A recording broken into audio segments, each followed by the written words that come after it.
자, 한반도를 강타하고 있는 이슈가 또 하나 있습니다. 바로 이 미투 열풍인데요. 다음 얘기로 저희가 준비를 해본 얘기는 바로 이 끝이 없는 미투 폭로입니다. 자, 일단은 그 예술계에 있는 분들 얘기를 저희가 지금 조금 정리를 해봤습니다. 시인 고은 씨에 대해서는요. 후배 문인들의 그 성추행 폭로 같은 것들이 있었잖아요. 식당이라든지 뭐 여러 공공장소에서까지 있었다 이런 시인들이라든지 후배 문인들 폭로가 있었는데 아직까지는 침묵이 유지가 되고 있습니다. 그다음 그 연극 연출가인 이윤택 씨 같은 경우에는 음란 악마를 강요한다든지 그런 성추행, 성폭행 폭로가 있었는데 저번에 기자회견을 했잖아요. 그렇죠? 네. 성추행을 인정하고 성폭행은 그러나 부인한다. 이런 얘기가 있었고요. 그 과정에서 뭐 사전에 리허설을 하는 사과 연습까지 했었다. 이런 것 때문에 더 논란이 커진 측면이 있었고요. 네. 그리고 시사 만화가로 유명한 박재동 화백 같은 경우에도 후배를 성추행했다라는 의혹이 제기됐을 때 처음에는 기억이 나지 않는다라고 했다가 뒤늦게 사과하는 모습을 보이게 됐습니다. 네, 그다음 연예계에도 지금 미투가 강타를 했는데요. 정말 많은 분들의 이름이 나옵니다. 조민기 씨 같은 경우에는 뭐 음란 카톡 같은 게 심지어 공개까지 됐습니다. 사과까지 본인은 이제 사과를 했는데 조재현 씨 같은 경우에도 후배를 성추행했다는 그 폭로가 있었고요. 오달수 씨 같은 경우에도 폭로가 있었고 사실무근이라고 처음엔 부인하다가 결국은 사과를 했습니다. 자, 미투 얘기를 해주기 위해서 우리 이수희 변호사님 나오셨습니다. 감사합니다. 네, 어서 오세요.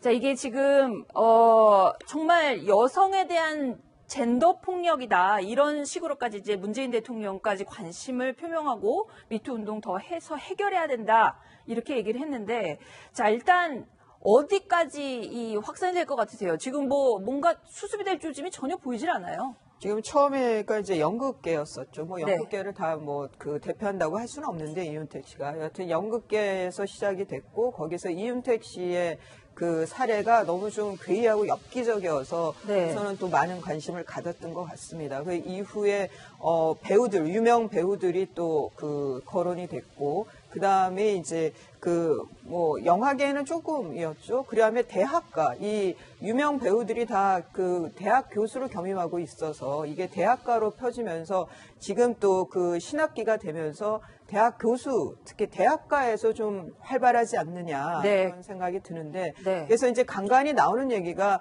정치권도 만만치 않을 텐데 네. 정치권에는 얘기가 안 나온다라는 얘기였는데 지방선거 앞두고 공천 처리됐을 때 이것이 이제 그 뒤에 이제 페이퍼로 나올 수는 있겠다 이런 게. 근데 그런 경우에는 미투 운동 본연의 본 취지보다 좀 뭐 벗어난 그 상황이 될 수도 있겠지만 네. 그래도 여하튼 뭐 정치권에서의 미투가 나올 가능성도 있다는 생각이 들고요. 네. 다만 이제 미국 헐리우드의 미투 운동하고는 좀 다른 양상이 네. 헐리우드 경우에는 뭐 메릴 스트립이라든가 이런 굉장히 오프라 윈프리처럼 굉장히 그 큰 여성 인물들이 그 뭐 이런 펀드도 만들고 해서 이걸 시스템으로 만드는 그런 운동으로 발전을 하고 있는데 네. 우리는 아직 그런 모습은 안 보인다는 것이 좀 우리나라의 미투는 우리나라 특유의 또 어떤 좀 한계점을 갖고 있다는 생각이 듭니다. 뭔가 분명히 긍정적인 성과로 분명히 이어져야 될 것 같다는 생각이 들어요. 자, 이런 크게 보면은 이제 성범죄, 성폭력에 대한 문제를 우리가 확대해서 해석을 할 수가 있겠는데요. 국회와 청와대에서도 이와 관련된 공방이 벌어진 장면이 있는데요. 그 모습 한번 보시겠습니다. 실장님도 이 미투 운동에 동의하시지요? 아, 그렇습니다. 예. 대통령님께서도 동의하고 계시지요? 네네. 청와대가 정리를 못하는 게 있어요. 탁현민 행정관입니다. 고1 때 여중생과 첫 성관계를 가져 그 아이는 단지 성관계를 위한 대상이었다. 탁현민 행정관의 경우에 지금 미투 운동을 통해서 벌어지고 있는 이 직접적인 성적 폭력하고는 좀 구분되어야 한다고 생각합니다. 예, 지금 보신 것처럼 임종석 비서실장은 이 탁현민 행정관의 과거 책에 썼던 내용 이런 것들은 지금의 미투와는 좀 다르다. 자, 변호사님, 예. 뭐 아주 틀린 말은 아닌 것 같습니다. 예. 왜냐하면 직접적인 성폭력을 내가 권력과 돈과 이런 것들을 이용해서 폭력을 가하는 이러는 것이 아니라 자기의 의사를 밝힌 것이기 때문에 생각을 밝힌 것이기 때문에 좀 미투 운동과는 구분해야 된다. 이렇게 이야기를 해서 일견 타당한 면이 있다라는 측면도 생각이 듭니다만 그 변호사님 생각하시기에는 어떻게 좀 이해가 되십니까? 그러니까 이제 미투 운동을 그냥 그 행위 자체로만 보면은 그런 뭐 피해자와 가해자가 있고 행위가 있고 그래야만 이제 미투 운동의 폭로 대상자로 볼 수도 있겠지만 그거는 네. 아주 좁혀서 본 시각이고요. 그리고 네. 짧은 시각이고 미투 운동이 벌어지게 된 계기 자체가 남성 주도적인 사회에서 네. 남성들이 뭐랄까 의사결정 권한을 갖는 위치에 남성들이 많이 포진하다 보니까 네. 그보다 열세의 위치에 있는 여성들을 성으로 통제를 하고 뭐 이런 폭력을 가한 것이 이 미투 운동의 본질이거든요. 네.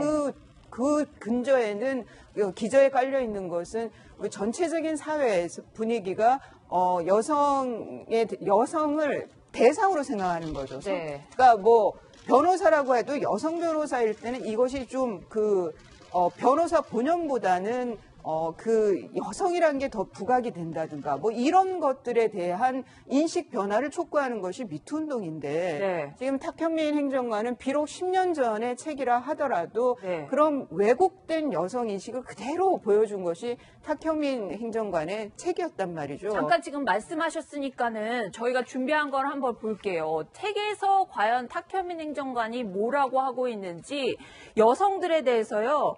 이왕 입은 짧은 옷 안에 뭔가 받쳐 입지 마라. 파인 상의를 입고 허리를 숙일 때 가슴 가린 여자는 그러지 않는 편이 좋다. 이런 얘기도 했고요. 그다음 같은 해에 쓰여진 다른 책을 보면 룸사롱 아가씨들은 머리가 너무 나쁘면 안 된다. 얘기를 해야 되기 때문에 이런 얘기들. 지금 말씀하신 게 그 여성 비하적인 인식을 담고 있고 그런 분이 지금 청와대 그 선임 의전 행정관으로 있단 말이에요. 이런 것들이 좀 문제라는 말씀이신 거죠? 그렇죠. 그러니까 그걸 행위가 있느냐 없느냐를 기준으로 하기도 그렇고 또 그것도 저는 부당해 보이고 또 하나는 선임 행정관이면 2급 공무원인데 그 네. 고위직 공무원으로서 저런 그 왜곡된 성인식을 갖고 있는 사람이 청와대에서 근무하고 있다. 그리고 이런 것이 문제가 됐는데 계속 비호를 한다라고 하면은 문재인 대통령께서 말씀하신 그 미투 운동에 대한 난 적극 지지한다라는 그 힘 실어주기가 좀 모순된다라는 생각도 들고 그 네. 이중성도 보이는 거고요. 그리고 저는 꼭 지적하고 싶은 것이 탁현민 행정관이 이제 그 홍보 쪽 지금 3.1절 그런 기념식도 굉장히 좋았다고들 이제 칭찬을 대통령의 하잖아요. 동선을 짜는 의전. 예, 이런 것들, 그런 능력이 뛰어나다고 해서 저런 문제 제기가 계속 여성계부터 해서 꾸준히 나오고 있는데도, 그대로 둔다고 하면은 재주 좋은 사람은 이런 문제가 있다 하더라도 그대로 놔둔다는 얘기가 되는 거잖아요. 이거는 다른 명배우들, 정말 이 연기 잘하는 배우들도 미투 운동으로 인해서 퇴출이 됐단 말이죠. 그렇죠. 네. 그런 사회 인식하고 너무 다른 거예요. 다른 경우하고. 그런 면에서 저는 탁현민 행정관에 대해서 저런 논리로 그대로 청와대에 둔다는 것은 결국은 우리 진영에 있는 사람들은 그리고 대안이 없지 이렇게 우리 지금 이 홍보라든가 이런 것에서 혁혁한 공을 세우고 있는 사람은 보호를 해줘야 된다. 그걸 비호라고 표현하는 것이 더 맞겠죠. 네. 그렇게 해줘야 된다는 그런 인식도 대단히 잘못됐다는 지적을 하고 싶습니다. 예, 또 다른 측면을 좀 봐야 할 게 있는데요. 이 탁현민 행정관이 자신을 향한 논란이 끊이지 않고 계속되고 있는 데다가 최근 들어서는 미투 운동까지 결합되면서 자신을 향한 여러 가지 공격적인 이야기들이 많이 들어오고 있는데 내가 할 말은 많지만 청와대를 나간 이후에 하겠다. 이렇게 밝히고 있거든요. 이렇게 지금 여러 가지 궁금증들이 많이 낳고 있는데 정확히 해명을 하지 않고 저렇게 보시는 것처럼 청와대에 나갈 때 내가 내 생각을 밝히겠다. 이렇게 이야기를 하고 있는데 저런 자세는 어떻게 평가할 수 있을까요? 그래서 나름 억울한 면도 있고 네. 충분히 설명할 수 있는 부분도 있다고 생각을 하는 것 같아요. 그게 이제 작년에 언론사하고의 그 인터뷰도 있었죠. 그래서 네.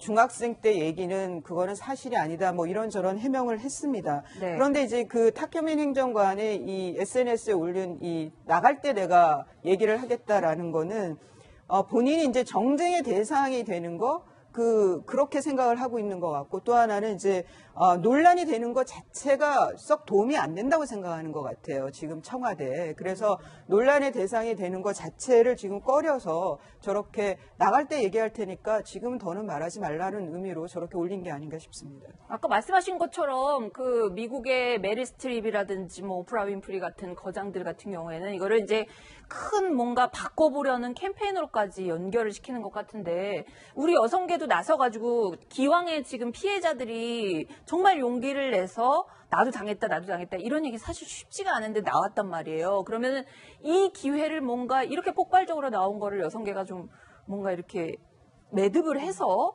모아가야죠. 이어가야지 않겠나요, 변호사님? 그렇죠. 이게 이제 뭐 여성부가 좀 더 앞장서야 되는 거 아니에요? 그래서 지금 그 자유한국당에서 뭐 일명 세칭제 탁현민법이라고 방지법이라고 그래서 양성평등기본법을 개정안을 냈는데 네. 그걸 이제 그 우선 공공 부분만이라도 그러니까 행정부처만이라도 이런 일들이 있었을 때 여가부 장관이 그 징계 같은 거 요청을 했을 때 네. 그 면밀하게 그 요청을 받아들이도록 하는 것이 이제 그 개정안 발의 취지인데요. 네. 저는 뭐 민간 부분보다 공공 부분에서 앞서서 네. 좀 솔선수범을 보일 필요가 있다. 거기에 대해서 이제 야당에서는 그 1차가 탁현민 행정관의 경질이다라고 보는 것 같습니다. 가장 정점에 있으니까는 탁현민 행정관부터 모범 사례로 좀 그렇게 경질을 해라 뭐 이런 취지인 것 같습니다. 아니 그런데 여가부 장관이 경질을 요구했을 때 전혀 반영이 안 되고 있는 게 현 정부의 상황 아닙니까? 그래서 나온 게 지금 탁현민 방지법이었거든요. 그러니까 그 정연배 여가부 장관에게 탁현민 행정관 거치 어떻게 생각하느냐. 그러니까 본인의 고난에 좀 한계가 있다라고 이제 헛웃음을 지은 장면이 있었죠. 국회에서. 거기에 대한 방지로 지금 그 탁현민 방지법, 그러니까 양성평등기본법 개정을 여가부 장관이 주도가 돼서 공공 부분에서는 좀 저런 경우에 경제를 강하게 요청할 수 있도록 지금 개의를 한 겁니다. 네. 자, 변호사님 보시기에 지금 우리나라 여권 굉장히 신장이 됐다. 여성 양성평등이 많이 됐다.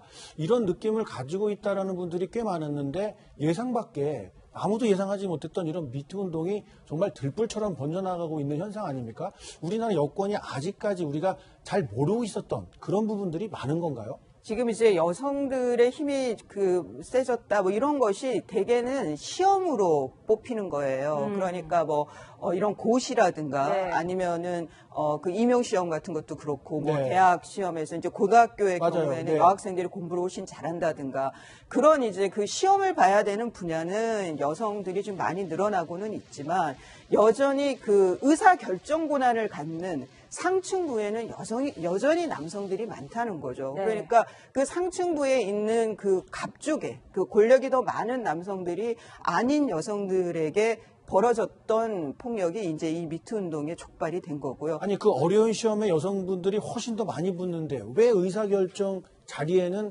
남성들이 더 많은 건가요?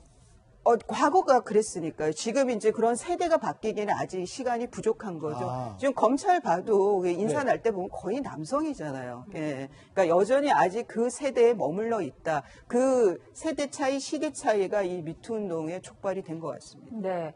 탁현민 그 행정관이 청와대에 있는 동안이 아니고요, 변호사님. 그냥 지금 얘기하면 되는 거 아닌가요? 할 말이 있으면?